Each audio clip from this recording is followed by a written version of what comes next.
parasitaire. La prophylaxie, elle est importante parce qu'elle a pour objectif de rompre la chaîne épidémiologique et d'éviter donc la contamination. Et donc, pour cela, donc, il y a des mesures individuelles, donc lavage, enfin, hygiène corporelle, donc souvent laver les mains des enfants avant chaque repas ou même régulièrement dans la journée, surtout si les enfants jouent sur le sol, faire en sorte qu'ils consomment de l'eau ou des aliments qui soient bien lavés, qui ne contiennent pas des parasites ou même d'autres pathogènes, hein, après des bactéries ou des champignons. Ensuite, il faut lutter contre les réservoirs de parasites. Le plus souvent, donc, ce sont les enfants. C'est pourquoi donc, il y a des stratégies qui ont été mises en place de déparasitage systématique de ces enfants. Tous les 6 mois, par exemple, il y a chez les enfants de moins de 5 ans, en même temps qu'on donne la vitamine A au niveau du Sénégal et dans beaucoup de pays, on administre également de l'albendazole. Mais ça, ce n'est efficace que sur les métazoaires. Ce qui fait donc actuellement de plus en plus, avec ces stratégies, on a réduit la prévalence des helminths, mais on a une augmentation de la prévalence des protozoaires. Donc les amibes, les giardia et les coccidies sont en train d'augmenter par tout simplement des médicaments n'agissent que sur les métazoaires. Ces mêmes stratégies sont utilisées également chez les enfants de 5 à 14 ans, qu'on appelle donc les enfants de l'âge scolaire. Donc, c'est les traitements de masse qu'on utilise et qu'on donne 1 à 2 fois par an.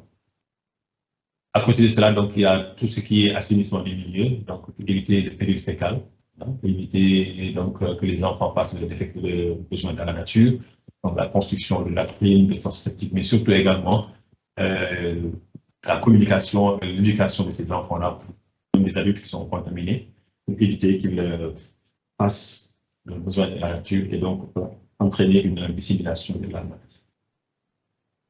Voilà, donc pour ces parasites, donc, vous voyez qu'il y en a beaucoup. Il y a 3 grands groupes et chaque groupe a son traitement spécifique. D'où l'intérêt donc de pouvoir poser le diagnostic qui ne peut être fait que par la biologie. Et c'est le diagnostic biologique qui va donc conditionner la prise en charge thérapeutique. Alors, il faudrait également parler d'une chose, c'est la résistance aux antimicrobiens qui commence à se développer. Ce n'est pas seulement pour les antibiotiques, mais même pour les antiparasitaires également. On commence de plus en plus à observer une résistance à ce niveau-là, tout simplement parce qu'il y a une surprescription de ces médicaments-là.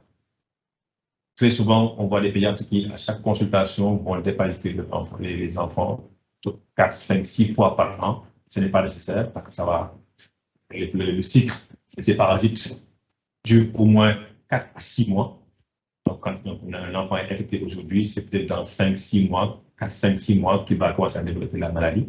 Ce qui fait que donc, on préconise au maximum de déparasiter les enfants au maximum 2 fois par an. Parfois même 1 fois par an suffit, mais au maximum 2 fois par an. Plus que cela, ça va entraîner donc une pression médicamenteuse importante et de plus en plus donc on constate ces résistances, notamment aux dérivés imidazolés et aux dérivés dextroimidazolés. Et donc si on les perd, malheureusement, on n'a pas de molécules pour prendre en charge ces enfants-là. D'où donc la nécessité donc de traiter quand il le faut. Et pour savoir quand il faut traiter, il faut avoir un diagnostic positif fait par la biologie qui donnera l'espèce parasitaire et on mettra le traitement adéquat à ce niveau-là. Sinon, en termes de prophylaxie, un déparasitage 1 fois par an ou au maximum 2 fois par an suffit largement pour protéger les enfants.